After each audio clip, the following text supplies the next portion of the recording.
Le cartel de Medellín est un immense empire criminel qui a littéralement changé les règles du jeu dans le monde des affaires illégales. Il est devenu pendant de nombreuses années un véritable synonyme de trafic de cocaïne. Tout cela a été organisé par Pablo Escobar, Carlos Leder, José Rodríguez Gacha et les frères Ochoa.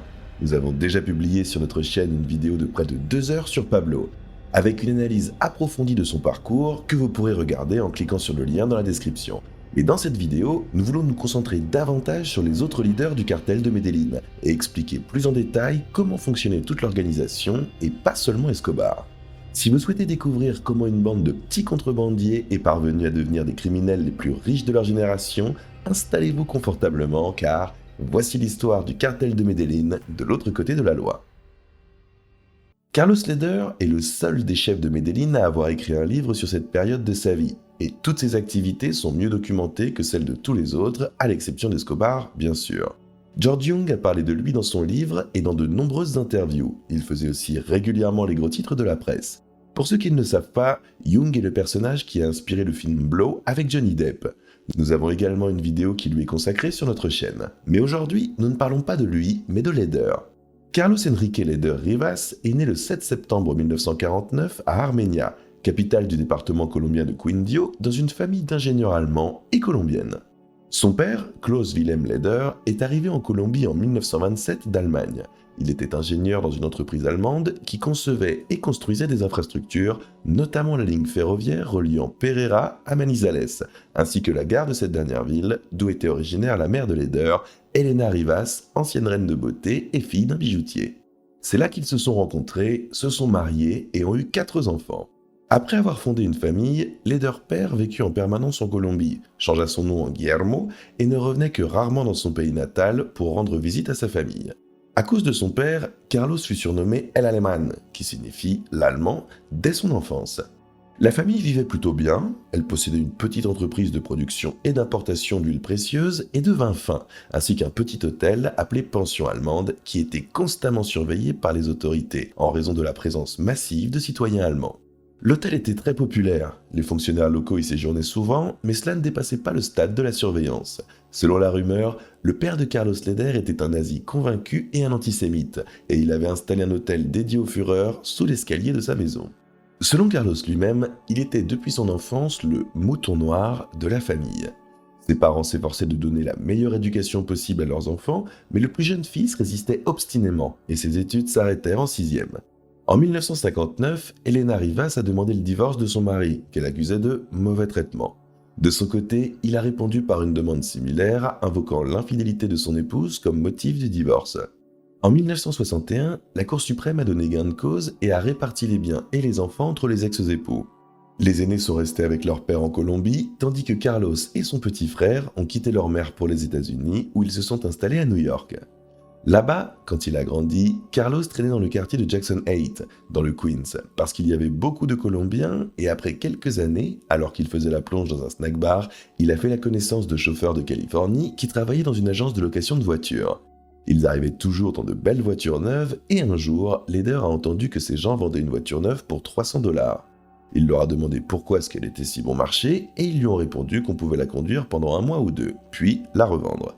Carlos a tout de suite compris que la voiture avait été volée à l'agence où travaillaient les chauffeurs, et comme il le dit lui-même, le moment où j'ai décidé d'accepter cette offre alléchante a marqué un tournant dans ma vie. En fin de compte, cette décision a déterminé mon destin dans ce monde. C'était mes débuts dans le crime. Il avait alors 18 ans. Il a finalement vendu cette première voiture pour les pièces détachées, obtenant un peu plus que le prix d'achat, mais Leder était désormais obsédé par l'idée de voler et de revendre des voitures lui-même. Il a imaginé la méthode suivante. Dans l'état du Vermont, à la frontière avec le Canada, il suffisait d'avoir le contrat de vente du concessionnaire automobile et une attestation de résidence dans l'état pour obtenir une immatriculation et enregistrer une voiture. Leder s'est précipité dans le Vermont où il s'est installé dans un foyer de l'association caritative chrétienne. Il a obtenu une attestation de résidence, puis, dans le Bronx, il se procura des copies de la facture originale du concessionnaire automobile et il immatricula sans encombre sa première voiture volée avec laquelle il se rendit à Chicago où il l'a vendue pour 1800 $ dans un quartier mexicain. L'acheteur fit comprendre à Leder qu'il pourrait acquérir d'autres voitures de cette qualité et l'affaire fut conclue. La prochaine étape pour Carlos dans cette affaire fut de faire connaissance avec des Colombiens travaillant comme voituriers, qu'il recruta comme complices. Pendant que les grosses têtes américaines lançaient leurs nouvelles voitures de luxe dans le parking, il faisait une copie des clés et volait la voiture pendant la nuit. Carlos lui-même appelait ça le cours complet du vol de voiture. Le service des parkings coûtait 300 $ par voiture et il a ensuite élargi son activité et a commencé à transporter des voitures immatriculées dans le Vermont jusqu'à Medellín. Le moment historique où le voleur Carlos Leder a découvert le trafic de drogue s'est produit dans sa ville natale, Armenia, où un trafiquant local, Don Arturo, lui a proposé de se rendre en Bolivie avec son propre camion pour acheter un lot de pâtes de cocaïne appelé bazuco, et le voyage fut lent et difficile, d'autant plus que lui et ses amis restèrent bloqués en Bolivie pendant 1 mois et demi, car le distributeur avait décidé de ne pas envoyer la pâte, mais du chlorhydrate de cocaïne déjà prêt, et il s'agissait de leur plus grosse cargaison à ce moment-là, soit 42 kilos. Pour sa participation à la transaction, Leder devait recevoir 1 kilo de cocaïne, qui lui a été volé au port de Galveston, au Texas. Selon ses souvenirs, il s'est alors dit « mieux vaut voler des voitures que transporter de la coke. Au moins, là, on peut demander des comptes à quelqu'un en cas de vol. » Cependant, il retourna une fois en Bolivie pour récupérer une autre cargaison, après quoi, en tant que résident américain, on lui proposera de participer à un trafic de marijuana. Le plan consistait à louer un camion aux États-Unis et, une fois arrivé à destination, à charger un moteur d'avion transporté clandestinement à travers la frontière contenant 300 kg de marijuana compressée. Mais les agents de la DEA l'attendaient déjà sur place et Carlos s'est ainsi retrouvé dans la prison du comté de Dade où il a été accusé de complot en vue d'importer de la marijuana, puis par la suite transféré dans une prison fédérale de haute sécurité à Danbury, dans le Connecticut. Dans cet état, il était également accusé par le gouvernement fédéral de complot et de participation à un vol de voiture. En raison de son jeune âge, il avait 19 ans, s'il avait été reconnu coupable, il n'aurait pu être condamné qu'à 2 ans de prison. Carlos a plaidé coupable et a purgé une peine de 18 mois avant d'être expulsé vers son pays d'origine. En prison, Leder n'a pas perdu son temps. Il a fait du sport, lu beaucoup, terminé ses études secondaires et s'est inscrit à des cours intensifs d'anglais où son chef était son voisin de cellule, George Young. Comme Carlos le rappelle lui-même, Young était convaincu que sa vocation était de vendre de l'herbe, et il proposa à Leder de se lancer, mais Carlos refusa, déclarant qu'après cette maudite histoire avec le moteur, il ne toucherait plus jamais à de l'herbe. Leder parla de la cocaïne à Young un peu plus tard, lorsqu'un déclic se fit dans sa tête. Les cargaisons qu'il transportait depuis la Bolivie étaient une nouveauté, car au début des années 70, c'était un produit peu connu. Cependant, Young racontait des histoires sur la difficulté de se procurer de la cocaïne aux États-Unis. Les gens semblaient vouloir essayer, mais il y en avait peu et celles qui étaient disponibles étaient de très mauvaise qualité. Peu de temps après, des groupes de mules colombiennes arrêtées à la frontière alors qu'elles transportaient de petites quantités de cocaïne dans tout ce qui pouvait servir de cachette, valises à double fond, jouets pour enfants, talons de chaussures, etc., ont commencé ces petites affaires à Danbury. Parmi eux, il y avait même des handicapés qui tentaient de passer la douane avec des sachets cachés dans une prothèse ou dans une canne pour aveugles. Toutes les mules racontaient la même histoire. De nouvelles organisations de narcotrafiquants venaient d'apparaître et exportaient de la cocaïne. Ils envoyaient 1 kilo par personne, 2 au maximum, mais il y avait du travail pour tout le monde. C'est alors que Carlos a dit à Young « George, dans 7 mois, je retourne en Colombie, et on va devenir riche. » En prison, Leder a lu beaucoup de livres, mais l'un d'eux a particulièrement frappé son imagination. C'était un vieux livre sur les guerres de l'opium qui ont eu lieu entre 1839 et 1842 à Hong Kong. Il racontait les aventures de contrebandiers britanniques qui transportaient de l'opium depuis l'Inde en utilisant l'île pirate de Hong Kong, d'où des capitaines chinois transportaient l'opium vers le continent à bord de dizaines de jonques rapides. Voici comment Carlos décrit lui-même cette révélation. « J'ai extrapolé cette histoire à mes propres projets. Je voulais transporter de la cocaïne vers les côtes des États-Unis et grâce à ce livre, j'ai eu l'idée de créer une base opérationnelle secrète près des plages américaines. Je voulais fonder mon île de Hong Kong, mais pas avec de l'opium, avec de la cocaïne sud-américaine. » À sa sortie de prison, Leder, alors âgé de 21 ans, s'est associé à Young pour mettre en œuvre leur plan.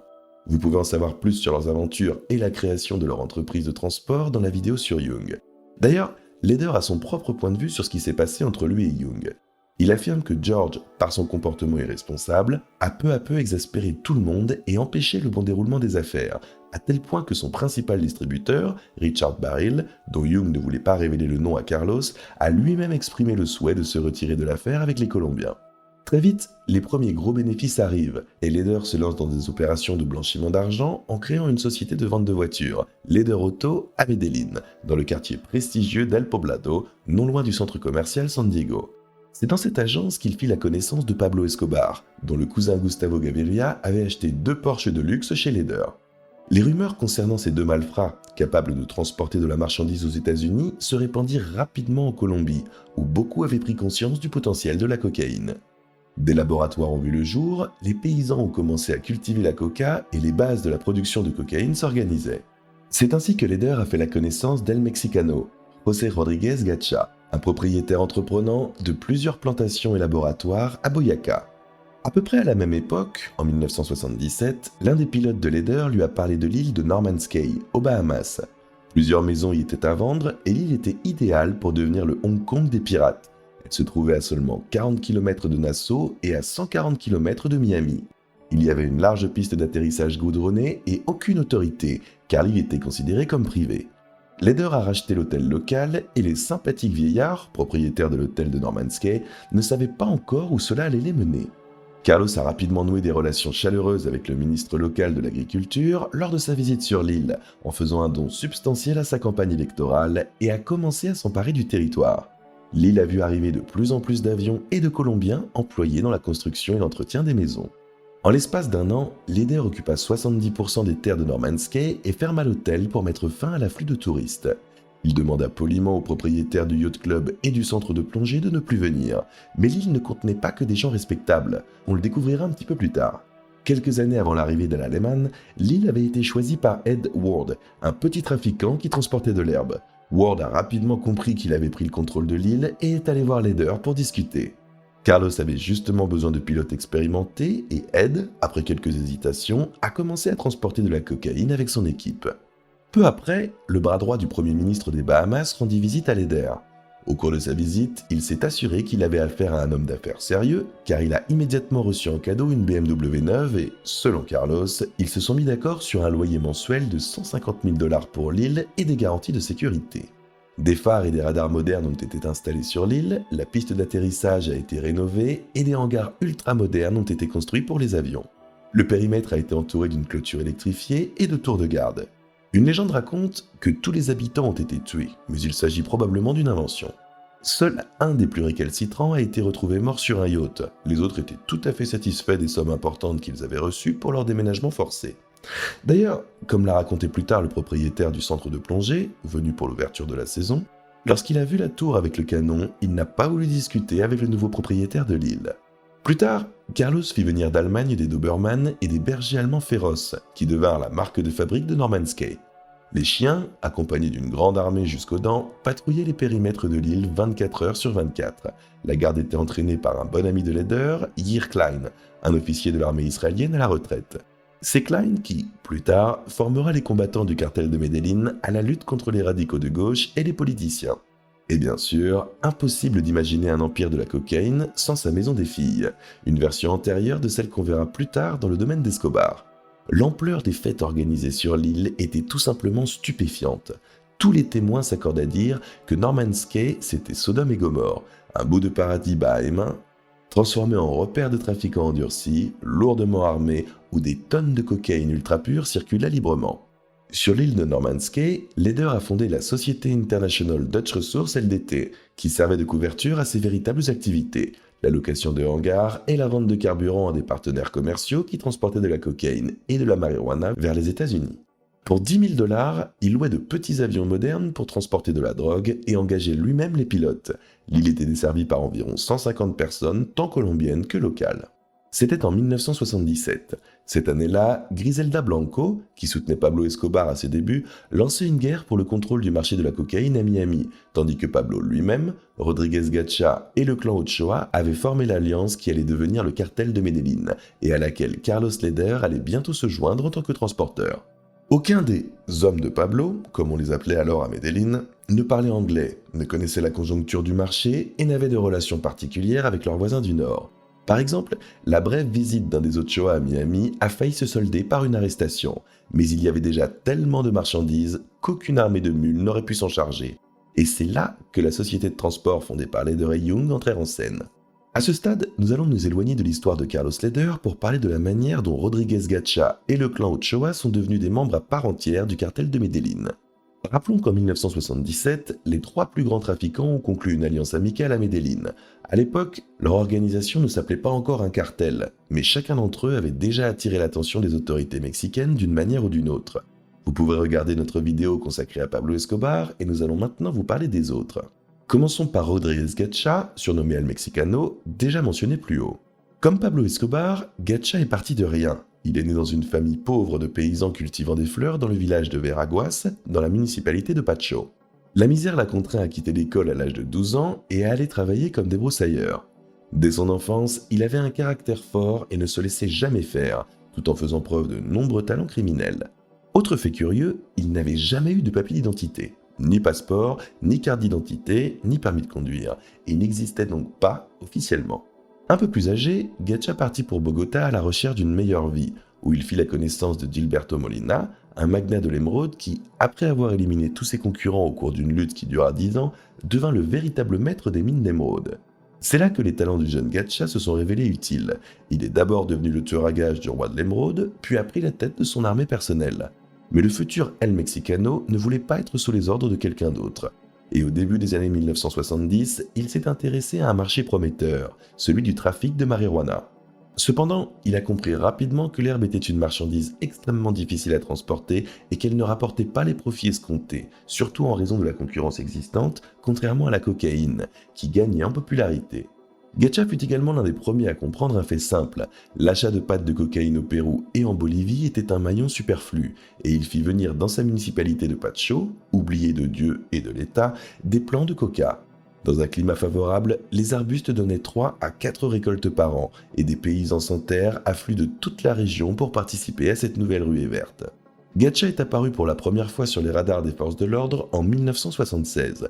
À peu près à la même époque, il fit la connaissance de Pablo Escobar, qui était en pleine ascension, et une relation amicale basée sur le respect mutuel de leurs autorités respectives s'établit entre eux. De plus, contrairement à Pablo, Gacha n'avait jamais voulu devenir politicien. Tout ce qu'il voulait, c'était gagner beaucoup d'argent.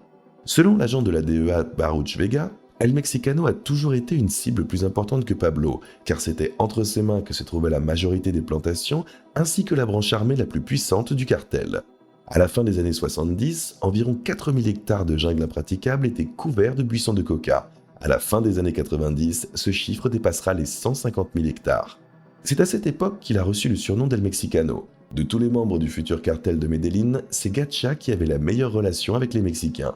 Il possédait une immense collection de chapeaux mexicains et avait donné à ses propriétés des noms inspirés de son pays préféré, la boîte de nuit Chihuahua, le bar Mitenapa, le ranch Hermosillo, etc., etc. Tout comme Escobar, Gacha était très engagé dans le domaine caritatif de sa ville natale. Il construisait des maisons, donnait de l'argent, organisait des concerts et surtout, il aimait le foot.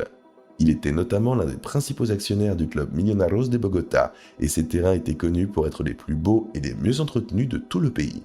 Dans l'ensemble, le football colombien de l'époque était entièrement sponsorisé par les trafiquants de drogue, ce qui était avantageux pour plusieurs raisons. Premièrement, ils aimaient ce sport. Deuxièmement, en investissant dans le ballet des pauvres, le narcotrafiquant pouvait gagner des points de réputation auprès du peuple. Et troisièmement, le plus important, il était très facile de blanchir de l'argent par le biais d'organisations sportives. L'empire économique de Rodríguez Gacha était contrôlé par la société Rodríguez G & Compañía, dont le conseil d'administration était composé d'El Mexicano lui-même, de sa femme Gladys et de leurs enfants Douglas Gonzalo, José Fabián et Justo David.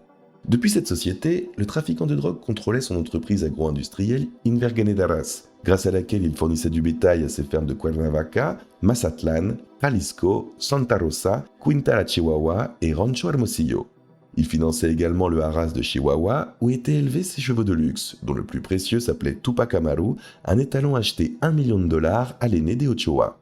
Le logo reconnaissable de l'entreprise, qui représentait une tête de cheval stylisée, ornait l'entrée de sa résidence principale à Pacho, connue sous le nom de Casa Gacha, un symbole de luxe et de démesure.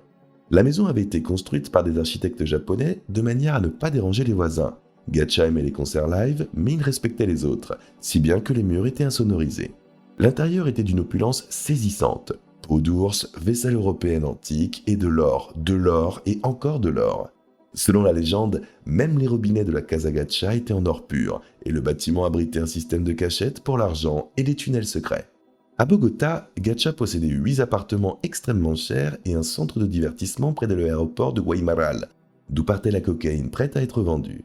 Près de l'aéroport, il avait son propre hangar avec plusieurs avions, avec une piste réservée. Ainsi, en 1982, Rodriguez Gacha disposait du plus grand potentiel commercial du cartel, mais il n'a jamais revendiqué le pouvoir. Il se contentait d'être le chef de sa région isolée, où il était en fait le gouverneur. Il en allait autrement pour les troisièmes membres du cartel de Medellín, le clan Ochoa, sans doute le plus mystérieux de ce groupe criminel. Contrairement à Pablo Escobar et Rodriguez Gacha, les frères Ochoa sont nés dans une famille tout à fait respectable et respectée d'Antioquia, connue pour l'élevage du bétail. Leurs arrière-grands-pères avaient reçu des distinctions nationales pour avoir ouvert la première foire aux chevaux et la première académie vétérinaire de la région, et le nom d'Ochoa était associé à l'élevage des chevaux. Griselda Blanco, par exemple, les détestait pour une bonne raison. Ayant grandi dans les bidonvilles, elle avait toujours regardé avec envie la belle maison des Ochoa sur les collines. Il faut toutefois noter que leur position et leur statut à Medellín à l'époque ne signifiaient pas qu'ils étaient extrêmement riches. Ils étaient simplement plus aisés que la plupart des autres habitants qui se demandaient où trouver de quoi manger. Jorge, le cadet des 3 fils de Fabio Ochoa Restrepo et Margot Vasquez, est né 2 mois avant Escobar et le connaissait depuis son enfance. Ochoa père, un petit homme au physique presque caricatural, était considéré comme le meilleur dresseur de chevaux de la province. Au milieu des années 60, Fabio a ouvert un petit restaurant familial, Margaritas, qui portait le même nom que leur hacienda familiale à Antioquia. Pour ne pas faire faillite, tout le monde, adultes et enfants, travaillait sans relâche. Jorge lui-même et ses frères, Juan David et le plus jeune Fabio, ainsi que leur sœur, se retrouvaient derrière les fourneaux ou à faire la vaisselle dès leur retour de l'école, et jusqu'à l'aube. Les avocats et les journalistes soulignaient souvent l'enfance très difficile de Jorge. On disait qu'il avait entraîné sa famille dans le trafic de cocaïne parce qu'il avait pitié de sa mère et de ses sœurs qui travaillaient dur du matin au soir. Mais en réalité, on ne sait toujours pas comment cette famille respectable et honnête s'est retrouvée impliquée dans le trafic de drogue. À l'époque, c'était toujours Jorge qui était sur le devant de la scène. Il mesurait 1,80 m et, tout comme son père, avait tendance à prendre du poids. Il grossissait à mesure que ses revenus augmentaient et il pesait rarement moins de 90 kg. Contrairement à tous les membres de sa famille, il ne ressemblait en rien à un criminel. C'était un père de famille exemplaire, calme et doux. Il se permettait parfois un petit verre de vin blanc sec, il ne fumait même pas et ne touchait pas à la drogue. Cependant, il avait un véritable sens des affaires. Il considérait l'addiction des Américains à la cocaïne comme un vice, mais relativement inoffensif, que ceux qui en ont les moyens s'amusent. Lui et Jorge Ochoa allaient profiter des faiblesses des autres. Au milieu des années 70, il a commencé à se rendre au Texas pour affaires et à observer le marché. Puis Ochoa s'est rendu à Miami en tant que spécialiste de l'import-export de chevaux. En réalité, il établissait des contacts avec les Colombiens locaux pour vendre de la cocaïne sur la côte est des États-Unis. On ne sait toujours pas avec certitude quel rôle a joué le père de famille dans tout cela. Selon une version, il était le chef non seulement de son clan, mais aussi de tout le cartel de Medellín, et était même le seul que Pablo Escobar considérait comme son protecteur. Selon une autre, il participait simplement à certaines opérations et menait donc une vie tranquille, s'occupant des chevaux sans jamais être poursuivi en justice et s'efforçant de se distancier de ses fils qui avaient choisi la voie du crime. En 1977, sous le soleil de Miami, Jorge Ochoa a fait preuve d'une véritable insouciance provinciale. Il s'est vanté d'avoir importé pas moins de 100 kg de cocaïne aux États-Unis. Il s'agissait probablement d'une opération ponctuelle, car 1 an auparavant, l'une de ses parentes avait été arrêtée à la frontière avec une petite quantité d'1,5 kg, ce qui signifiait qu'il transportait, comme tout le monde à l'époque, en tant que mule. Son interlocuteur s'est révélé être un informateur de la DEA, à une époque où Miami en comptait un grand nombre. Le 12 octobre de la même année, Jorge a remis à cet homme une valise contenant 27 kg de cocaïne et lui a demandé de transporter la drogue à Miami. La DEA arrêta alors 9 Colombiens, parmi eux la sœur et le beau-frère de Jorge Ochoa. Jorge a été le seul à réussir à s'échapper. Apercevant la police, il a sauté sur une moto et s'est enfui. Ayant miraculeusement échappé à l'arrestation, Jorge a immédiatement quitté Miami et n'y est jamais retourné. Cette année-là, Pablo Escobar et son cousin Gustavo Gaviria contrôlaient déjà la collecte de pâtes de cocaïne en Équateur, importée de Bolivie et du Pérou, ainsi que sa transformation en Colombie. Escobar et Ochoa, en tant que plus grands et plus ambitieux hommes d'affaires, ont uni leurs efforts pour augmenter leur capacité de production. En outre, ils géraient des laboratoires et vendaient de la cocaïne à des distributeurs qui contrôlaient sa commercialisation aux États-Unis, où les profits étaient 6 fois plus élevés qu'en Colombie. Ils ont rapidement monopolisé le commerce en Floride, à New York, Chicago et Los Angeles. Rodriguez Gacha a ensuite rejoint l'organisation en tant que membre à part entière. Lorsque Carlos Leder, qui avait acheté l'île de Norman's Cay aux Bahamas, a rejoint la société, les volumes d'approvisionnement ont augmenté. Au début des années 1980, Escobar a créé une sorte de bureau central du cartel de Medellín où les petits acteurs du marché de la drogue pouvaient se rendre pour vendre leurs marchandises à bon prix. Cette décision s'est avérée judicieuse. Il est devenu tout simplement peu rentable pour les autres producteurs de la région d'essayer de vendre eux-mêmes leurs marchandises. Il convient de noter que ceux qui ne se donnaient pas de grands airs et acceptaient les conditions des Medellín étaient traités avec beaucoup de respect et de courtoisie, et que tout le monde avait assez d'argent. Mais ceux qui tentaient de s'opposer à l'expansion du cartel étaient perdants. De plus, les Medellín avaient et ont toujours une rancune tenace. Ceux qui se mettaient en travers de leur chemin étaient exterminés jusqu'au dernier, même s'ils ne pouvaient pas être retrouvés immédiatement. Selon le système mis en place par le bureau, les petits vendeurs chargeaient leur cocaïne dans les gros lots d'Escobar et d'Ochoa, qui veillaient jalousement à ce que personne ne fasse passer la drogue en dehors du cartel. Ils assuraient les petites cargaisons et ne renvoyaient jamais un lot si les entrepôts ne disposaient pas d'une quantité suffisante de cocaïne pour le remplacer en cas de saisie. Les agents de la DEA ont surnommé ce système d'assurance les Lloyd de Medellín, en référence à un banquier célèbre de l'époque. Ainsi, en vendant par l'intermédiaire du cartel de Medellín, les petits trafiquants ne risquaient pratiquement rien. En outre, le cartel comptait d'autres personnages qui avaient différentes responsabilités. Les finances et les relations commerciales du cartel étaient gérées par Gustavo Gaviria et Roberto Escobar, le frère aîné de Pablo, qui avait travaillé pendant de nombreuses années dans le domaine de la comptabilité. En outre, une branche armée s'est formée, avec des personnages tels que La Kika, Popeye, XX, El Angelito, El Chopo, El Osito, El Tato et bien d'autres. Tous faisaient partie des forces de sécurité du cartel et des armées de tueurs à gages grâce auxquelles les Medellín établissaient un équilibre des forces pour contrôler et dominer le trafic de drogue.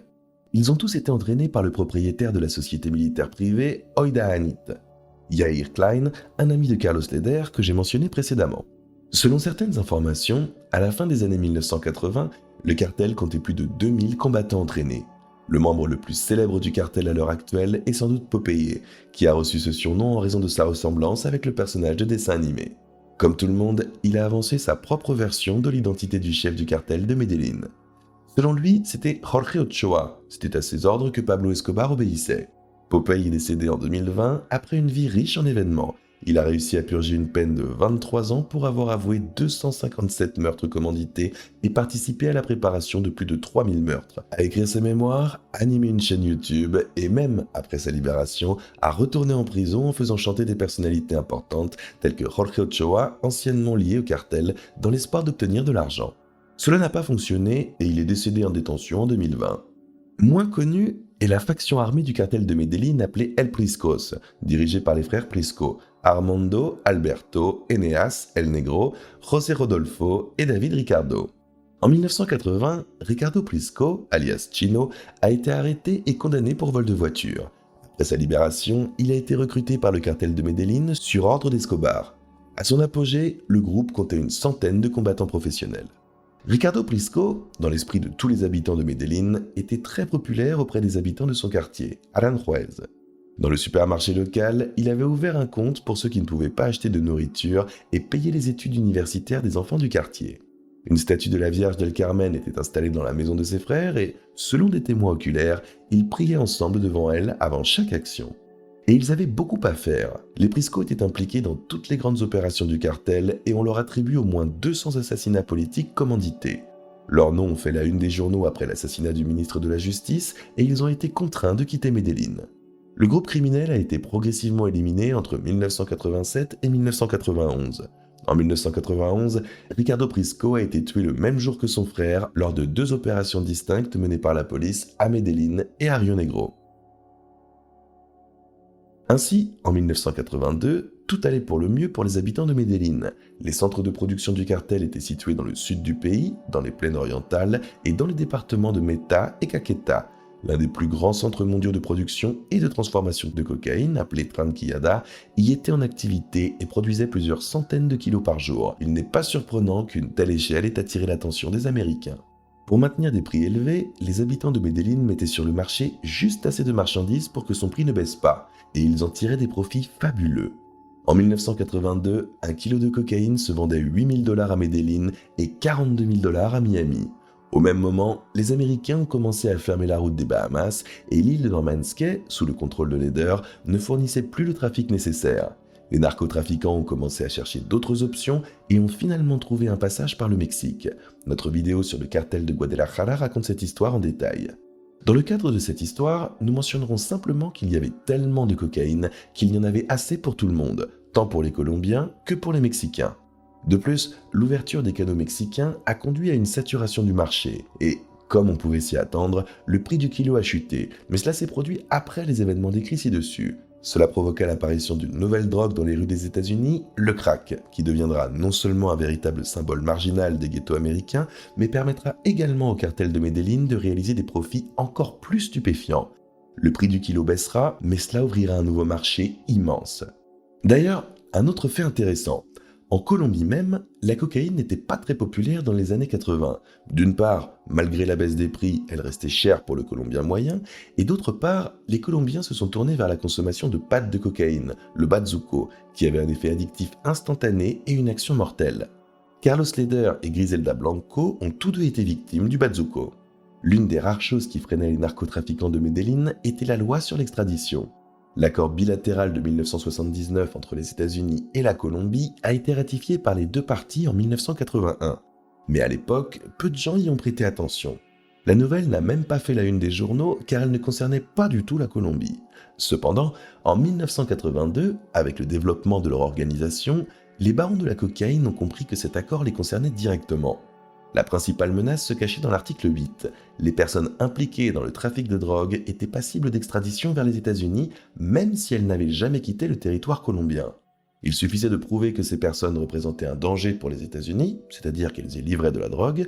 Or, chacune d'entre elles avait déjà, d'une manière ou d'une autre, attiré l'attention de la DEA, qui ne comprenait toutefois pas encore l'ampleur prise par cette organisation. Et il s'agissait d'un groupe soudé, et non d'une bande de petits caïds locaux que l'on pouvait éliminer un par un. L'article 8 de la loi sur l'extradition signifiait que les procureurs américains pouvaient demander l'extradition de toute personne impliquée, d'une manière ou d'une autre, dans le trafic de drogue. Au début des années 80, après les combats dans les rues de Miami, passés à la postérité sous le nom de « guerre des cow-boys de la cocaïne », les agents se sont mis au travail avec zèle sur le territoire colombien. La DEA a compris que les gros trafiquants craignaient les prisons américaines comme la peste et préféraient donc opérer depuis la Colombie, où ils se sentaient en sécurité. Les chefs du trafic de drogue, tels que Carlos Leder, ont progressivement commencé à faire la une des journaux alors qu'ils s'étaient construits pendant des années une image respectable. Mais les voisins du Nord n'étaient pas les seuls à surveiller la puissance croissante du cartel. À cette époque, la Colombie était en proie à une vague de terrorisme menée par le groupe radical de gauche M19, qui avait notamment pour activité l'enlèvement de riches entrepreneurs contre rançon. Le 12 novembre 1981, Marta Nieve Ochoa Vázquez, membre du clan Ochoa, a été enlevée à la sortie de l'université. Le M19 a exigé 12 millions de dollars au cartel pour sa libération. Cependant, en réponse, les frères Ochoa ont créé une unité armée spéciale appelée Muerte a Secuestradores, mort aux ravisseurs, qui a commencé à exterminer les rebelles. Parmi les personnes tuées par les combattants du cartel figure l'un des dirigeants du M19, Guillermo Alvicio Ruiz, ainsi que des membres de sa famille. En février 1982, les rebelles ont libéré Marta Ochoa, reconnaissant ainsi leur défaite, et ont conclu la paix avec le cartel. À la suite de cette guerre, le M19 fut chassé dans le département d'Antioquia, densément peuplé et prospère. Ce fut le premier cas, et loin d'être le dernier, où les habitants de Medellín eurent recours à des formations paramilitaires. Par la suite, le M19 se chargea également de la protection des laboratoires et commit des assassinats commandités par le cartel de Medellín. La même année, les rois colombiens de la cocaïne organisèrent une réunion au sommet sur la côte Caraïbe, près de Barranquilla. C'est là que se trouvait le ranch de Jorge Ochoa, la Hacienda Veracruz. À l'ordre du jour figurait la question de l'expansion du trafic de cocaïne. Le clan Ochoa avait accumulé tellement de cocaïne qu'il cherchait sans cesse de nouveaux moyens de transporter la drogue à l'étranger. Carlos Leder fut invité à la réunion en tant qu'invité d'honneur. Sa position à Norman's Cay était encore solide, mais comme les autres, il comprenait que la capacité de transit de cette petite île ne suffisait plus à satisfaire la demande croissante du marché américain. Les trafiquants manquaient d'avions, de pilotes et, surtout, de nouvelles voies de contrebande. À Veracruz, les jeunes barons de la drogue ont renforcé leurs relations mutuellement avantageuses et ont convenu, par l'intermédiaire de leur ami commun Juan Mata Ballesteros, de commencer la coopération avec les Mexicains, dont nous avons déjà parlé précédemment.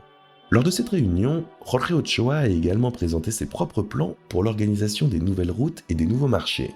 En 1980, il a mis en place un système de radionavigation longue portée à Acandí, dans le nord-ouest de la Colombie, près de la frontière avec le Panama.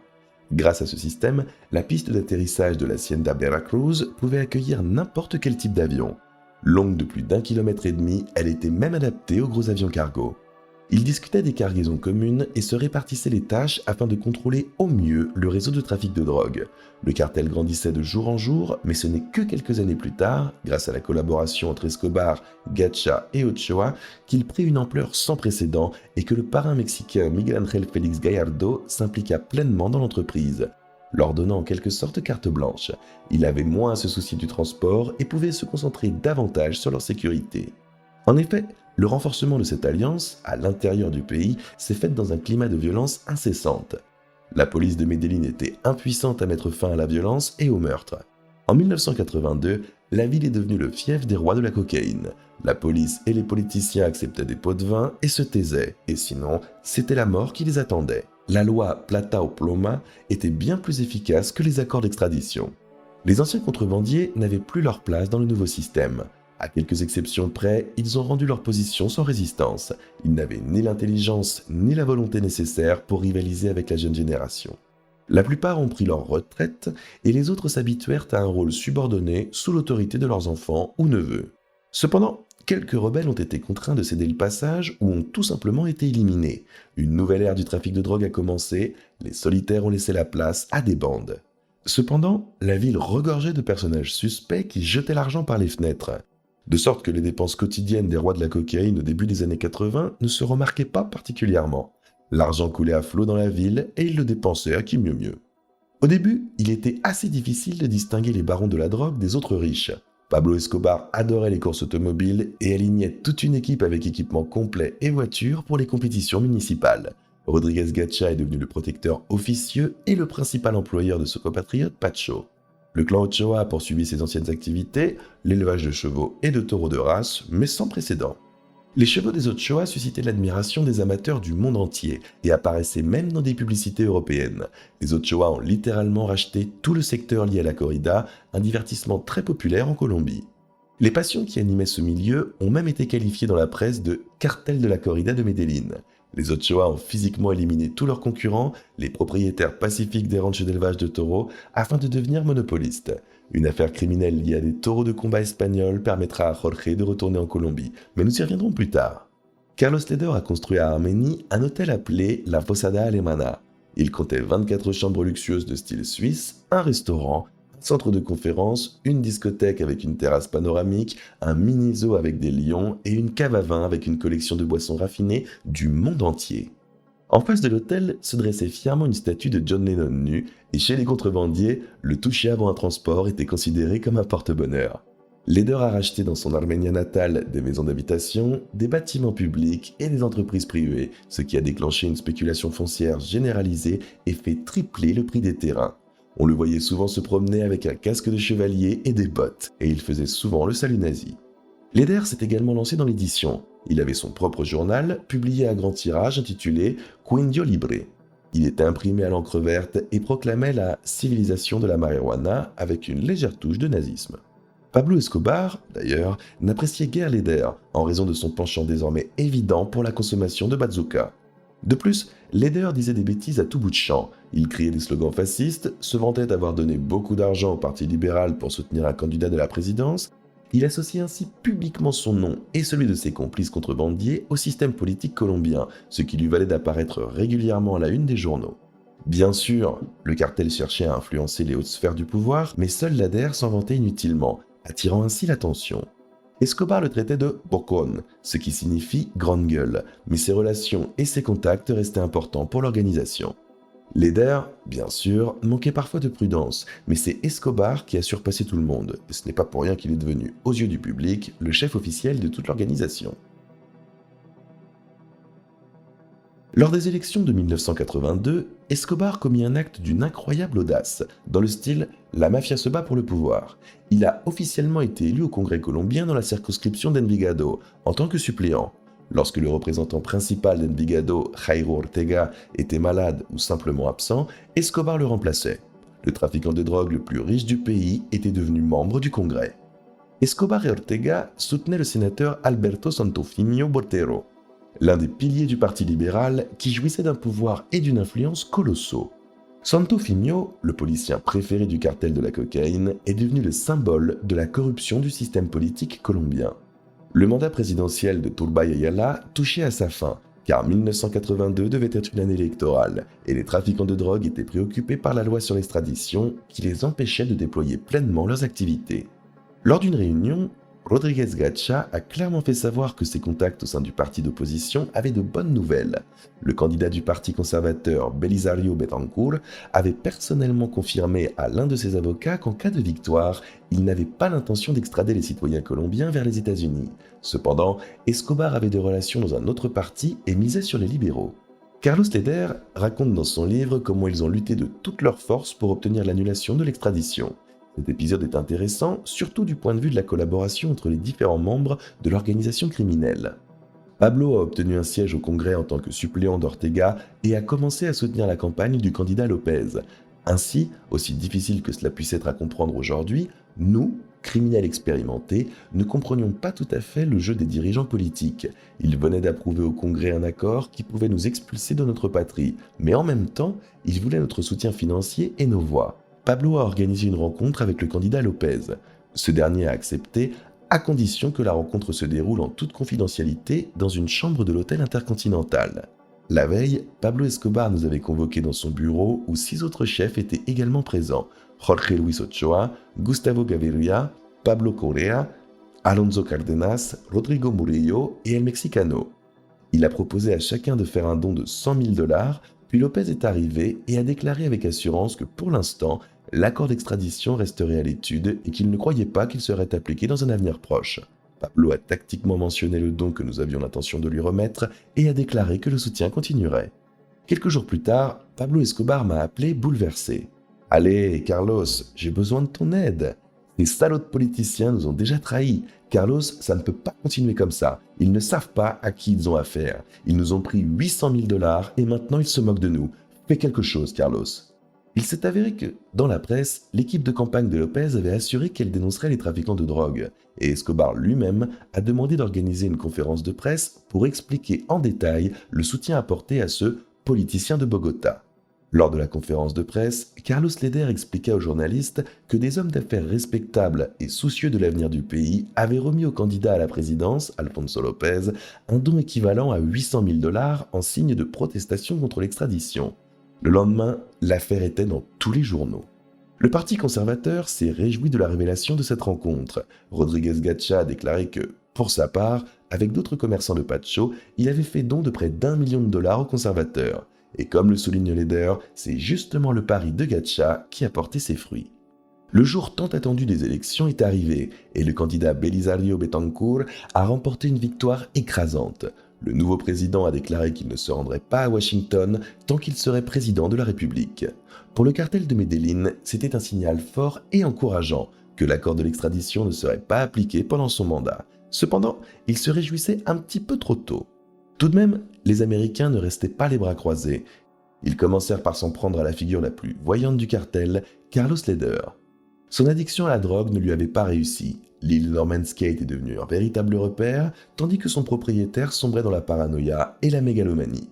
Le 11 mars 1983, Leder fonda le Movimiento Latino Nacional, un nouveau parti politique à tendance ultranationaliste avec une touche néo-nazie menaçante. Le parti considérait comme sa mission fondamentale la résiliation immédiate de l'accord américano-colombien sur l'extradition des criminels. À cette époque, les États-Unis avaient déjà demandé à la Colombie l'extradition Leder, et une audience devant la Cour suprême était prévue. Il dut quitter l'île de Norman's Cay, qui fut prise d'assaut peu après, et tous les comptes de Carlos furent gelés. Parmi toutes les personnes susceptibles d'être extradées, l'ambassadeur américain considérait Leder comme la figure numéro 1, celle qui intéressait le plus les services de police américains. Leder était parfaitement conscient du danger et il pouvait être expulsé non seulement de Colombie, mais aussi de tout pays ayant conclu un accord bilatéral d'extradition avec les États-Unis. Dès 1982, Leder avait envoyé ses émissaires au département d'État américain pour tâter le terrain et avait lui-même rencontré un agent de la DEA en Colombie. Il avait proposé de vendre Norman's Cay aux États-Unis pour 5 millions de dollars s'il classait l'affaire. La base militaire ne vous ferait pas de mal, avait-il suggéré d'un ton lourd de sous-entendu. Sans surprise, sa proposition fut rejetée. L'audace et l'impudence de Leder étaient sans limite. Fin juillet, il donna une interview à la radio Caracol de Bogota, déclarant qu'il avait acheté ces îles aux Bahamas pour plus d'1 million de dollars et que depuis lors, elles servaient fidèlement les entreprises colombiennes les plus rentables. Sans prononcer le mot cocaïne, il a avoué qu'il s'occupait du transport de marchandises pour des amis. Son arrestation et son séjour dans une prison américaine s'expliquaient aussi très simplement. Lui, Leder, était dans sa jeunesse le chef de file des latino-américains de tout le quartier, un leader qui défendait sa race, ses principes et son identité colombienne. À présent, il avait l'intention de devenir sénateur, voulait représenter au Sénat les personnes susceptibles d'être expulsées, représenter les travailleurs et les plus pauvres parmi les pauvres. Ils affirment que je me suis livré à un complot secret contre les États-Unis. Eh bien, je vais plus loin. Je compte bien continuer à leur nuire jusqu'à l'abrogation de la loi sur l'extradition. De plus, Leder fit l'acquisition d'une imprimerie et recruta une équipe de journalistes pour publier le journal de propagande du Movimiento Latino Nacional, dans lequel Carlos était présenté comme un messie et proposait de rembourser la dette nationale de la Colombie envers les États-Unis, tout en déclarant la guerre au capitalisme par le trafic de drogue. Mais cette provocation insensée n'a pas porté ses fruits. Le 2 septembre 1983, la Cour suprême a statué en faveur des États-Unis, reconnaissant que Leder pouvait être extradé. Un mandat d'arrêt a été signé en Colombie, mais Carlos, cependant, en fut informé à temps et parvint à prendre la fuite. Néanmoins, après avoir approuvé l'ordre d'extradition de Leder, le nouveau ministre de la Justice, Bonilla, qui jouera encore un rôle tragique dans cette histoire, le transmit au président Betancourt pour signature. Un coup dur frappa ensuite El Mexicano. J'ai déjà mentionné la grande entreprise appelée Tranquilandia. Elle était située au cœur de la jungle et, après avoir reçu le soutien ouvert de Betancourt pendant la campagne électorale, Gacha était devenu un véritable héros et n'avait jamais attiré l'attention de la DEA. De sorte que personne ne l'aurait jamais retrouvé, si ce n'est à cause d'un détail crucial, l'éther indispensable à la production de chlorhydrate de cocaïne pure, et quelques Américains particulièrement méticuleux. Le 9 février 1984, tout le cartel s'est réuni dans une discothèque dans les montagnes au-dessus de Medellín. L'un des principaux distributeurs de Miami, appartenant au réseau Ochoa, fêtait la naissance de son fils. Jorge Ochoa lui-même était le parrain. Les festivités durèrent une semaine, pendant laquelle les chefs du cartel discutèrent des problèmes urgents. Comme toujours, ils s'inquiétaient de l'expansion des marchés. Ils voulaient augmenter le nombre d'itinéraires et de pilotes dans un contexte en constante évolution. Depuis 6 mois déjà, leur complexe commun, baptisé Tranquilandia, fonctionnait dans la jungle et produisait désormais jusqu'à 4000 kg de drogue par mois. Des tonnes de cocaïne s'accumulaient dans les forêts et le nouveau complexe exigeait un approvisionnement sans faille et consommait des tonnes et des tonnes de matières premières, dont la plus importante était l'éther. L'éther est nécessaire à la dernière étape du long processus chimique de production de la cocaïne. Pour obtenir une poudre de cocaïne inhalable, les bases de cocaïne extraites de la pâte de coca sont dissoutes dans l'éther, avec l'ajout d'acide chlorhydrique et d'acétone. La masse obtenue est ensuite filtrée, séchée et transformée en chlorhydrate de cocaïne, une poudre blanche régulièrement consommée par 5 millions d'Américains en 1984. Il faut 17 litres d'éther pour produire 1 kg de cocaïne. L'éther n'était pas produit en Colombie, du moins pas en quantité suffisante pour les trafiquants de drogue qui le commandaient donc à l'étranger. Ayant compris ce détail crucial, les Américains ont commencé à surveiller les flux d'éther importés en Colombie, estimant à juste titre qu'une interdiction d'importation porterait un coup très dur aux producteurs. Ils ont ainsi découvert un acheteur local légal d'éther qui en achetait 2 fois plus que la quantité légalement utilisée dans toute la Colombie en un an, et ont équipé 2 fûts provenant d'un lot de dispositifs de signalisation radio de la taille d'un paquet de cigarettes, ainsi que d'une puissante alimentation électrique conçue pour une longue durée. Tout ce dispositif était séparé de l'éther par un double fond. Le premier signal est venu de la Nouvelle-Orléans, dont les barils ont été transportés dans les environs de Barranquilla, directement à la célèbre hacienda Veracruz, située dans les vastes propriétés du clan Ochoa. Après un certain temps, le signal quitta Veracruz et fut ensuite transporté par avion vers une destination au sud. Le signal suivant émis depuis la jungle impénétrable de l'est de la Colombie. C'était la destination finale. Une équipe de 42 personnes a été envoyée pour mener l'opération et a réussi à prendre les narcotrafiquants par surprise. Ils n'ont rencontré aucune résistance. La suite de l'opération a révélé l'ampleur sans précédent des activités du cartel de Medellín. Ce n'était pas simplement le laboratoire principal qui avait été découvert, mais une véritable usine avec un cycle complet de production de cocaïne. Elle nourrissait et habillait une centaine de personnes, s'y trouvaient des générateurs, des douches, des machines à laver et à sécher. Non loin de la piste, les policiers ont trouvé 305 bidons d'acétone, 363 d'éther, 482 bidons d'essence rouge et 133 bidons de kérosène. Bref, d'énormes réserves de matières premières. Leur destination est rapidement devenue évidente et selon le carnet de vol abandonné près de la piste, entre décembre 1983 et février 1984, cet aéroport improvisé a reçu 15 539 tonnes de pâtes de cocaïne et de base. On a découvert 2 tonnes de cocaïne sous différentes formes. Les journalistes sont rapidement arrivés et la télévision colombienne a diffusé des images montrant des militaires. Ainsi, la moitié des correspondants du pays examinaient la plus grande cargaison de cocaïne de toute l'histoire. Aucun d'eux n'avait jamais vu autant de drogue. C'est à ce moment-là que le nom du camp a été divulgué, Tranquilandia. À proximité se trouvait Cocalandia et même Cocalandia 2 en cours de construction. Chaque camp appartenait probablement à un chef différent.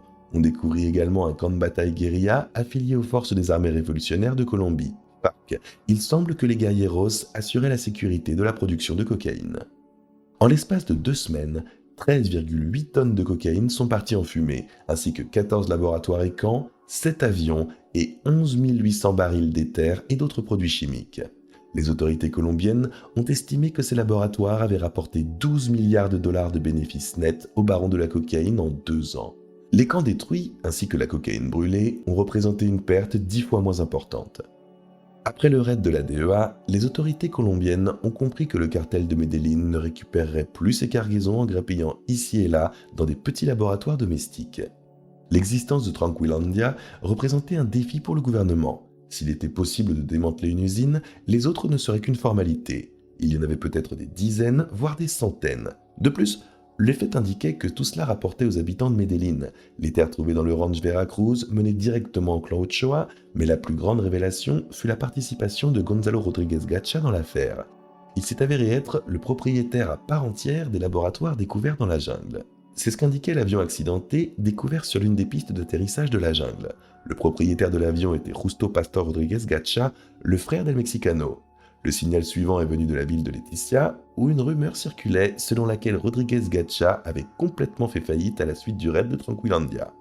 Il s'avère que dès la mi-décembre 1983, il avait commencé à transférer de la cocaïne et de la base de cocaïne du Pérou vers Tranquilandia et avait investi des sommes colossales dans les laboratoires.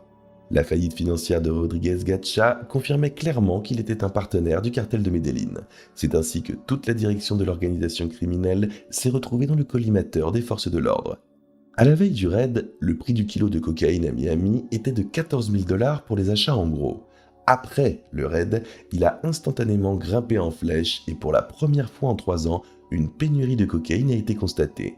Les combattants de la drogue se sont réjouis car le raid avait porté un coup sévère au cartel. Mais l'affaire ne s'arrête pas là. Lara Bonilla, ministre de la Justice, attaque le jeune député Escobar sur le terrain politique et celui-ci riposte. Pour l'instant, tout reste dans les limites du raisonnable. Leurs débats acharnés dans le domaine juridique aboutissent au départ de Pablo de la grande politique au début de l'année 1984. Ce fut le début de la fin. D'abord Tranquilandia, puis la mise en lumière de toute la structure du cartel, ensuite la levée de l'immunité parlementaire de Pablo, les révélations répétées sur Carlos Leder dans la presse et sa quasi-confession de trafic de cocaïne. Le beau masque que les hommes de Medellín avaient mis tant de temps à bâtir tomba, révélant leur vraie nature brutale. Il ne restait plus qu'un pas avant que le sang ne coule dans les rues de Colombie. Le 30 avril, Lara Bonilla a été assassiné dans sa voiture alors qu'il rentrait chez lui. Plusieurs tueurs ont participé au crime, dont un seul a survécu. La chaîne de sous-traitants impliqués dans ce contrat était si longue qu'il était presque impossible de remonter au commanditaire. Leder et Ochoa sont soupçonnés, mais en fin de compte, il est probable que la décision fut impulsive, prise par Pablo Escobar, déçu de son échec politique, qui activa son réseau de sicarios au service du cartel. La guerre entre les trafiquants et les politiciens a commencé cette nuit-là, le 30 avril 1984. Le président Belisario Betancourt a ordonné de poursuivre sans pitié les chefs du cartel de Medellín et leurs ennemis, le cartel de Cali. La décision d'appliquer le traité d'extradition a été immédiatement rendue publique. La même nuit, Les criminels ont fui la Colombie et sont arrivés au Panama chez Carlos Leder et leurs complices, le leader de l'ombre du Panama, Manuel Noriega, qui depuis 1982 participait directement à leurs affaires en leur organisant un point de transit pour le transport. Noriega a pris les exilés sous son aile, il a fourni des gardes du corps au chef du cartel et leur a donné des conseils utiles. Ochoa a loué une maison près de l'hôtel Marriott, Escobar vivait dans les hôtels Ballet et Bambito ou à Celebration Tavern. À lui seul, le simple refuge d'Escobar lui coûta $1 million, une somme qui alla directement dans la poche de Noriega. Sous la protection de Noriega, le cartel menait un double jeu, avec une vision à long terme pour restaurer son ancienne puissance. D'une part, les trafiquants ont mis en place un immense laboratoire dans la jungle de Darien, au Panama, et avaient l'intention d'en créer d'autres au Nicaragua. Mais tous étaient prêts à se réconcilier avec le gouvernement colombien dans l'espoir que le passé serait oublié et que tous leurs péchés seraient pardonnés. Les habitants de Medellín ont envoyé par l'intermédiaire d'un médiateur une longue lettre de 6 pages à Belisario Betancourt. Ils appelèrent ce message remarquable une déclaration unilatérale, soulignèrent l'honnêteté et la franchise de leur position et demandèrent au président de considérer la possibilité de leur réintégration dans la société colombienne. Dans la première partie, les auteurs ont brièvement retracé l'histoire du trafic de drogue en Colombie. Ils affirmaient que nos organisations contrôlent aujourd'hui entre 60 et 80% de la production totale de cocaïne du pays et génèrent environ $2 milliards de revenus annuels.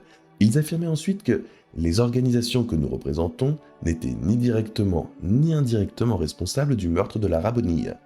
De plus, les hommes d'affaires prenaient leur distance avec la politique. Ils déclaraient ne pas avoir l'intention de changer le système démocratique et républicain existant en Colombie. Dans la deuxième partie du mémorandum, un accord était proposé au gouvernement. De leur côté, les barons de la cocaïne s'engageaient collectivement à remettre à l'État tous les aérodromes et laboratoires secrets, à dissoudre le cartel et remettre l'argent en circulation en Colombie, d'aider la plantation de cultures autres que la coca et la marijuana et de coopérer avec le gouvernement dans les campagnes de lutte contre la toxicomanie et le traitement des toxicomanes dans le pays.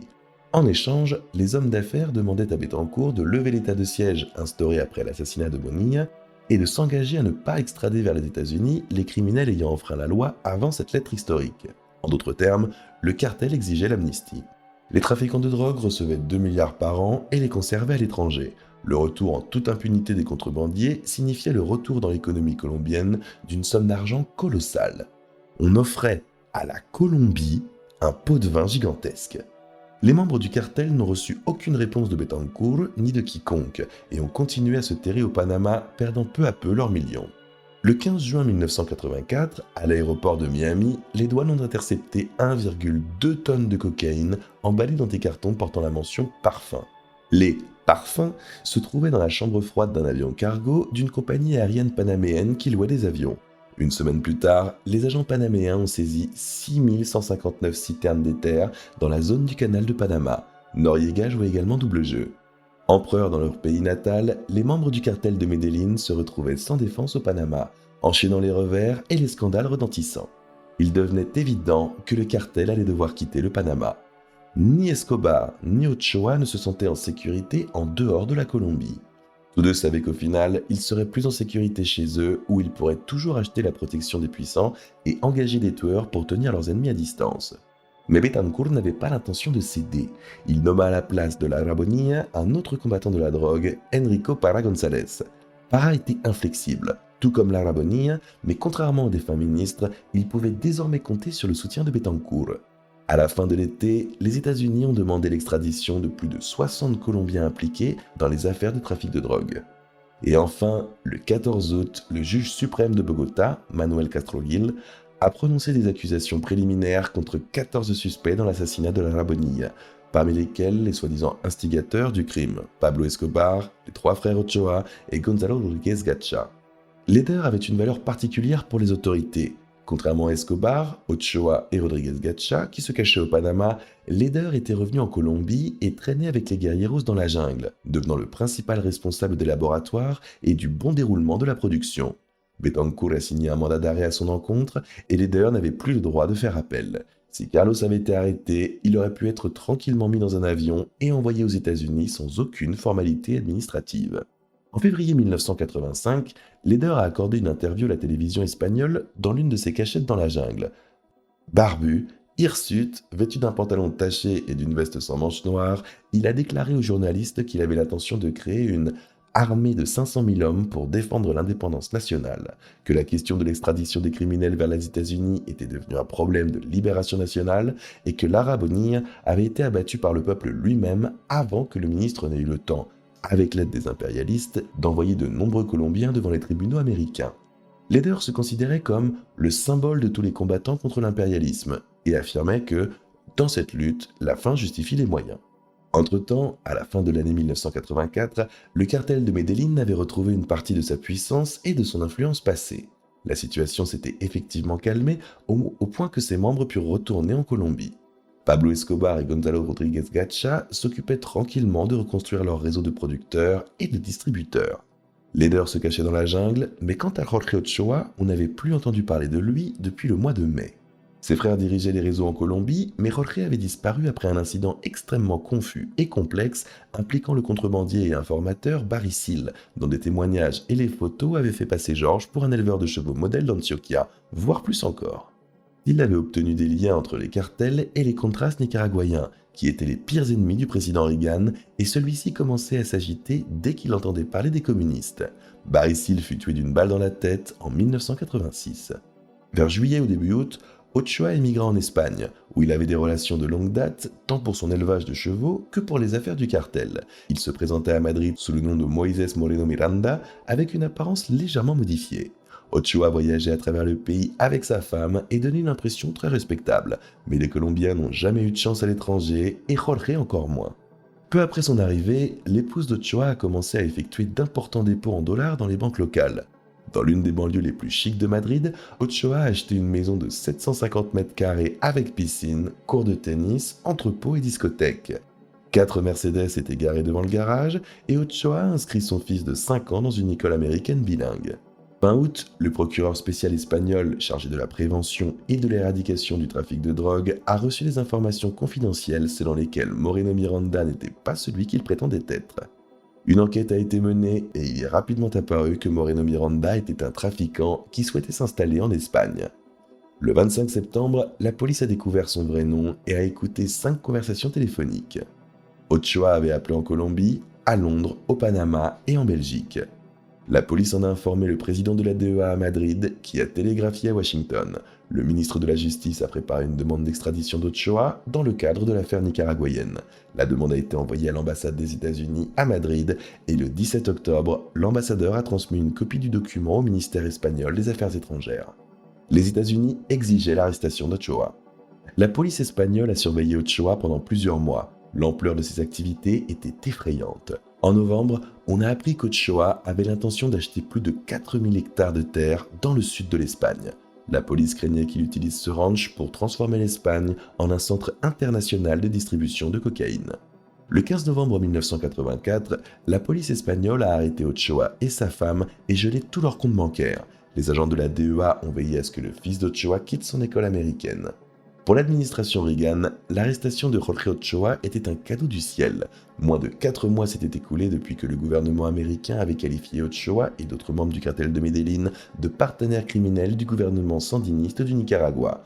C'était désormais une excellente occasion de ramener Ochoa aux États-Unis pour qu'il y soit jugé. Les autorités espagnoles se montrèrent coopératives. Même s'ils n'avaient jamais eu affaire au trafic international de drogue, ils en avaient assez de toutes les formes de terrorisme et d'extrémisme idéologique, et les liens d'Ochoa avec le gouvernement marxiste du Nicaragua avaient à leurs yeux une connotation politique évidente. Les États-Unis ont également informé les Espagnols des liens entre Ochoa et Tranquilandia, qui étaient protégés par les partisans du M19, eux aussi communistes. Tout cela, la cocaïne, le terrorisme, le marxisme, formaient pour les Espagnols un triple cauchemar pour le monde libre. L'Espagne a annoncé qu'Ochoa avait été arrêté en vertu des lois spéciales contre le terrorisme, ce qui a entraîné une révision des charges retenues contre lui. Peu après l'arrestation et l'incarcération d'Ochoa à Madrid, les États-Unis ont officiellement demandé son extradition dans le cadre de l'affaire nicaraguayenne. Quelques jours plus tard, la Colombie a demandé l'extradition d'Ochoa pour falsification de documents, à savoir une licence d'importation de 128 taureaux espagnols à Carthagène en 1981. Ochoa était donc à nouveau accusé de contrebande. Au début, les États-Unis avaient plus de chances d'obtenir l'extradition d'Ochoa. La contrebande de drogue est plus grave que la contrebande de taureaux. De plus, les États-Unis avaient présenté leur demande d'extradition avant la Colombie. Le gouvernement espagnol donnait clairement la préférence aux États-Unis. Les avocats de la défense d'Ochoa devaient soit neutraliser les avantages de leur adversaire, soit les contourner d'une manière ou d'une autre. Moins de 6 mois plus tard, la Colombie a demandé une nouvelle fois l'extradition d'Ochoa. Cette fois-ci, la demande venait de Medellín. Ses compatriotes voulaient le condamner pour la même opération au Nicaragua, sur la base de laquelle une procédure pénale avait déjà été engagée contre Ochoa à Miami. En réalité, voici ce qui s'est passé. Jorge Ochoa, un ami intime, a trouvé à Miami l'accès au dossier judiciaire, a photographié l'acte d'accusation nicaraguayen et l'a envoyé au tribunal de district de Medellín. En conséquence, il y avait une demande américaine et 2 demandes colombiennes dans la balance. Ochoa était accusé par son pays natal et l'une des accusations correspondait exactement à celle de Miami. De plus, les procureurs ont commis une grave erreur en mélangeant terrorisme, communisme et trafic de drogue. Et la défense n'a pas manqué d'en profiter. Beaucoup d'Espagnols considéraient leur police, et encore plus la DEA de Reagan, comme des anticommunistes acharnés, prêts à tout pour discréditer les sandinistes, même à les accuser de trafic de drogue. Les avocats d'Ochoa ont rapidement compris qu'ils pouvaient exploiter la sympathie politique des jurés. Ils ont condamné Reagan pour avoir déclenché une sale guerre contre le Nicaragua et ont présenté leur client comme un pion dans un jeu politique malhonnête. Cependant, les accusateurs ont eux aussi eu recours à diverses petites ruses. Un jour, le pays fut secoué par la nouvelle d'une tentative audacieuse de ses amis pour l'extraire de prison à bord d'un hélicoptère. Quelques jours plus tard, des sources policières ont informé l'agence de presse espagnole qu'Ochoa avait tenté de soudoyer les policiers chargés de l'enquête. Dans cette histoire, Ochoa était présenté comme le vice-roi du commerce mondial de la cocaïne, le numéro 2 après Escobar, et ce qui renforce encore l'idée que l'identité du véritable chef du cartel de Medellín reste incertaine. L'affaire Ochoa a été jugée par la chambre pénale de la Cour nationale espagnole. Le tribunal a examiné les pièces du dossier pendant près de 9 mois. Ochoa a été reconnu coupable dans l'importation illégale de taureaux en Colombie, mais a catégoriquement nié toute implication dans le trafic de drogue et a déclaré qu'il ne comparaîtrait devant aucun tribunal, ni en Colombie, ni aux États-Unis, pour les accusations liées au trafic. Les avocats de Ochoa ont insisté sur le caractère politique des accusations et ont tout fait pour discréditer la plainte américaine. Ils ont affirmé que l'accusation était ridicule car elle reposait sur les témoignages de Barry Seal, un criminel notoire et un menteur. En fait, Seal était le principal et unique témoin à charge. La défense a toutefois dû reconnaître les témoignages de 2 autres agents de la DEA liés à Barry Seal. Ceux-ci se sont contentés de répéter les déclarations de Seal, mais selon la législation espagnole, les témoignages de seconde main ont valeur juridique. Ainsi, l'accusation disposait désormais de 3 témoignages, dont un provenant directement du principal intéressé. L'audience relative à l'extradition d'Ochoa devant la Cour nationale espagnole a été fixée au 17 septembre 1985. Pendant l'audience, les Espagnols ont traité Ochoa comme un séparatiste basque arrêté. Il était considéré comme un criminel particulièrement dangereux, ayant des amis particulièrement dangereux. Il y avait probablement de bonnes raisons à cela. Dans la salle d'audience, le public était séparé des juges, des avocats et du procureur par un panneau en bois d'1 mètre de haut et une cloison en verre par balle allant du sol au plafond. Cela dissuadait généralement les militants politiques de tirer ou de lancer des grenades pendant les audiences. Les 3 juges observaient la salle d'audience depuis une estrade en bois. L'accusé était assis devant eux sur un banc bas, dos à la vitre qui séparait la salle. Le jour du procès, des Colombiens, dont des membres de la famille d'Ochoa, se pressaient dans la galerie. Au début, un brouhaha et un mécontentement diffus régnaient dans la salle, mais dès l'arrivée des juges, le silence se fit. Ochoa, vêtu d'un costume sombre, était assis calmement entre 2 policiers en béret. Il avait beaucoup maigri et avait bonne mine. Bien coiffé, soigneusement rasé, il avait tout l'air d'un jeune homme d'affaires colombien prospère et éleveur de chevaux. L'audience a duré environ 3 heures. Après avoir clos la séance, les juges ont délibéré pendant 1 semaine entière, et le 24 septembre, ils ont rendu leur verdict. La plainte des États-Unis a été rejetée à l'unanimité, 3-0, en raison de son caractère politique, et Ochoa devait être extradé vers la Colombie pour être jugé pour l'importation des taureaux. Les avocats d'Ochoa ont gagné en jouant la carte anti-impérialiste, en discréditant Seal et en manifestant leur volonté de livrer leurs clients à la Colombie. Mais les procureurs ont fait appel et, incroyable mais vrai, le 21 janvier 1986, le tribunal a révisé sa décision et a accepté d'extrader Ochoa vers les États-Unis. Cette fois-ci, les relations tendues entre les États-Unis et le Nicaragua ne constituaient plus un obstacle juridique valable à l'extradition du criminel. Ochoa était accusé de trafic de drogue, ce qui n'est pas un crime politique. La défense a immédiatement fait appel de la décision du tribunal et, à Carthagène, où Jorge Ochoa était retourné, il a été condamné à 20 mois de prison, puis libéré sous caution. En 1987, il entrera dans le classement Forbes des 20 personnes les plus riches du monde avec 3 milliards de dollars honnêtement gagnés grâce à des chevaux de race et des taureaux de combat. Sa caution s'élevait à 11 500 dollars. La réunification du cartel de Medellín a marqué les débuts d'une vague de terreur politique visant ceux qui empêchaient les barons de la drogue de vivre en paix. Les habitants de Medellín ont formé le groupe Los Extraditables qui menaçait tous les politiciens opposés à l'abolition de l'extradition. Des voitures piégées, des assassinats de juges et de policiers, des victimes innocentes dans les rues ont submergé la Colombie. Parmi toutes ces actions inhumaines, la prise du palais de justice par les combattants du M-19, ceux-là même qui avaient d'abord enlevé Marta Ochoa, puis contrôlé les laboratoires de cocaïne sous la direction de Carlos Leder, est particulièrement marquante. Ils avaient reçu 2 millions de dollars du cartel pour cette attaque. Cependant, dans ses mémoires, Leder lui-même nie catégoriquement toute implication du cartel de Medellín dans la prise du palais de justice. Voici ce qu'il en dit.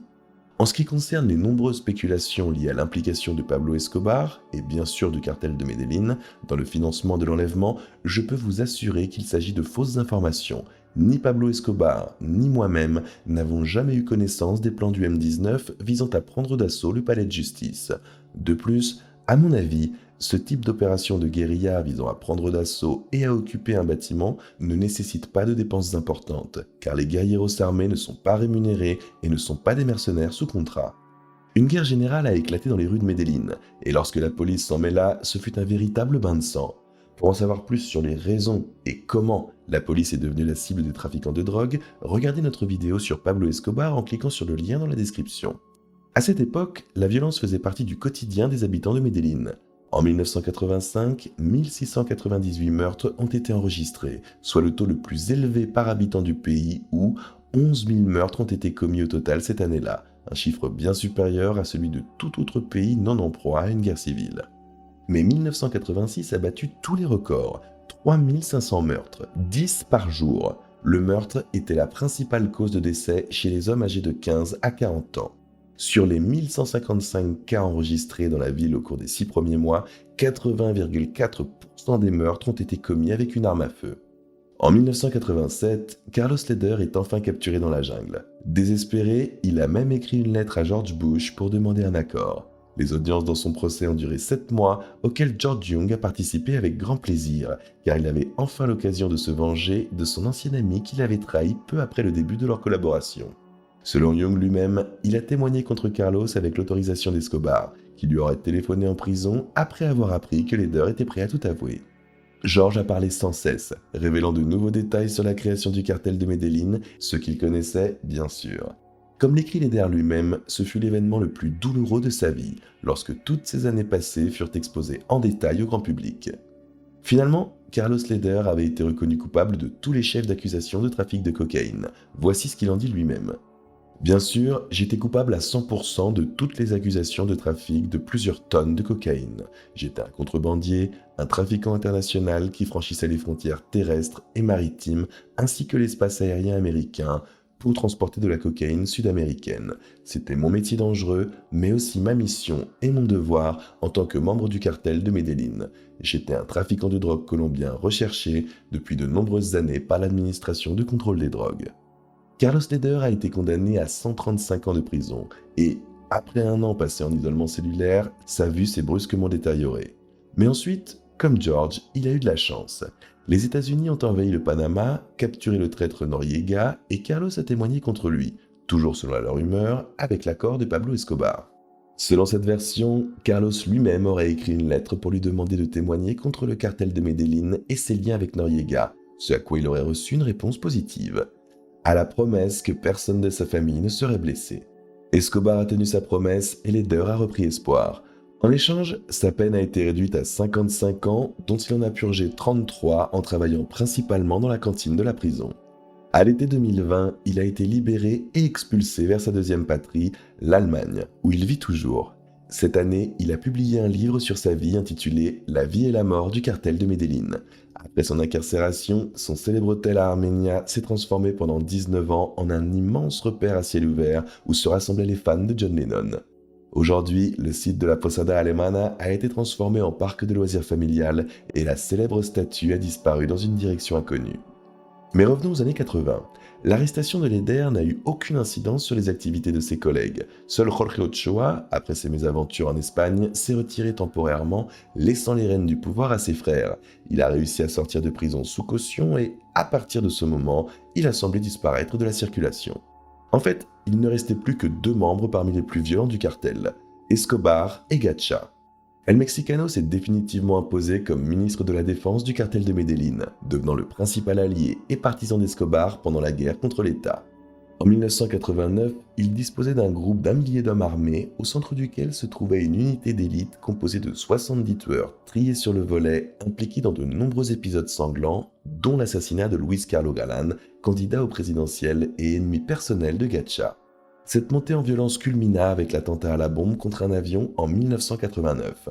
Escobar et Gacha pensaient qu'un homme politique important se trouvait à bord, mais celui-ci a changé d'avis au dernier moment et a survécu.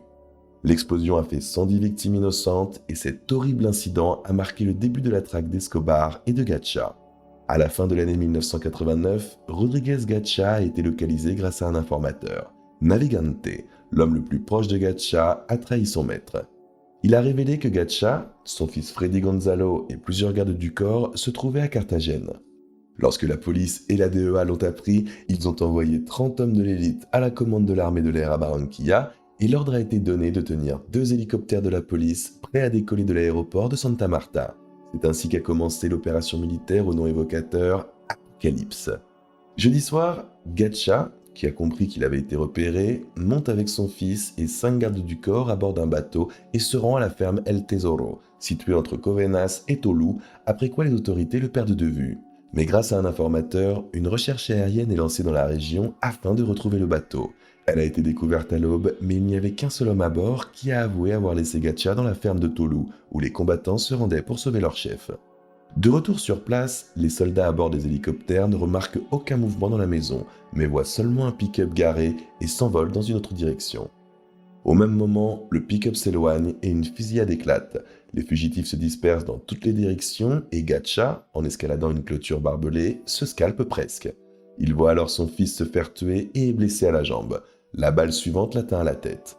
Le coup a été si violent qu'il a fallu l'identifier à partir de ses empreintes digitales. Selon une version, Gacha, voyant son fils mourir, se serait suicidé en plaçant une grenade sur son visage. Mais ce n'est qu'une légende, et s'il avait fait cela, la grenade lui aurait arraché la main. Plusieurs milliers de personnes sont venues assister aux funérailles de Gacha dans sa commune natale de Pacho. Mais l'amour du peuple n'a pas empêché les paysans reconnaissants de piller sa propriété, la Casa Gacha, dont ils ont emporté absolument tout, allant jusqu'à faire exploser les piscines à la recherche de trésors cachés. De nos jours, cette solide construction a été rachetée par la Chine pour y ouvrir l'une des plus grandes ambassades d'Amérique latine. Dans une autre propriété pillée d'El Mexicano, à Cuernavaca, se trouve aujourd'hui un refuge pour chiens, et le directeur du refuge raconte comment, après la chute de Gacha, des groupes de personnes ont fouillé les environs à la recherche de millions enfouis dans le sol, mais personne n'a rien trouvé. Après la mort de Gacha, Escobar est devenu la cible principale et en fait la seule de tous les services secrets. À sa mort en 1993, le cartel de Medellín a disparu, laissant derrière lui de puissants réseaux de distribution de drogue et une mer de sang entrant à jamais dans l'histoire comme les pionniers du trafic de cocaïne à grande échelle. Il ne reste plus qu'à raconter ce qu'est devenu le clan Ochoa, qui semble toujours rester dans l'ombre. J'ai déjà mentionné au début Fabián Ochoa, le patriarche du clan, qu'il a été un père malheureux ou le dirigeant occulte du cartel, a mené une vie longue et tranquille sans jamais être traduit en justice et est mort en 2002 à l'âge de 88 ans. En septembre 1990, le nouveau président colombien César Gaviria Trujillo a proposé aux chefs des cartels de drogue acculés de se rendre à la police locale, en leur promettant de ne pas les extrader vers les États-Unis. En 1991, les 3 frères Ochoa se sont rendus et, après avoir purgé une peine de 6 ans, ont été libérés. Juan David et Jorge Luis se sont installés à Medellín et n'ont plus jamais été inquiétés, devenant des hommes d'affaires respectables comme leur père. Juan David est décédé en 2013 d'une crise cardiaque soudaine, tandis que Jorge Luis, selon les informations disponibles en 2024, est toujours en bonne santé malgré une procédure judiciaire qui traîne en longueur suite au témoignage d'un membre du cartel de Popeye qu'il a donné alors qu'il était déjà en prison. Quant au plus jeune frère, Fabio, après sa sortie de prison, il n'a pas perdu espoir de devenir un baron de la drogue et a commencé à collaborer avec El Chapo et le cartel de Sinaloa en tant que consultant à la commission. Il partageait ses itinéraires et ses méthodes de travail, s'impliquant pleinement dans la vie des Mexicains. Cependant, comme cela avait déjà été le cas avec le Cubain Alberto Falcón, décrit dans la vidéo sur le cartel de Guadalajara, les Mexicains trahissent toujours ceux qui ne sont pas Mexicains, aussi célèbres soient-ils dans le monde de la drogue. En 2001, lors de l'opération Millennium à Miami, Fabio a été arrêté avec 41 Mexicains qui ont tous témoigné contre lui afin d'obtenir une réduction de peine. Le plus jeune des Ochoa a été condamné à 30 ans de prison, qu'il purge toujours. En prison, il s'est découvert de nombreux talents. Il travaille notamment sur un projet de production d'énergie à partir des vagues de l'océan et a écrit un ouvrage scientifique grand public de 250 pages que personne ne souhaite publier pour l'instant. La date approximative de libération de Fabio Ochoa a été le 14 septembre 2024 à condition que sa nouvelle demande de libération conditionnelle soit approuvée cet été. Après la destruction du cartel de Medellín, le cartel de Cali a pris sa place en Colombie. Mais c'est un sujet pour une prochaine vidéo.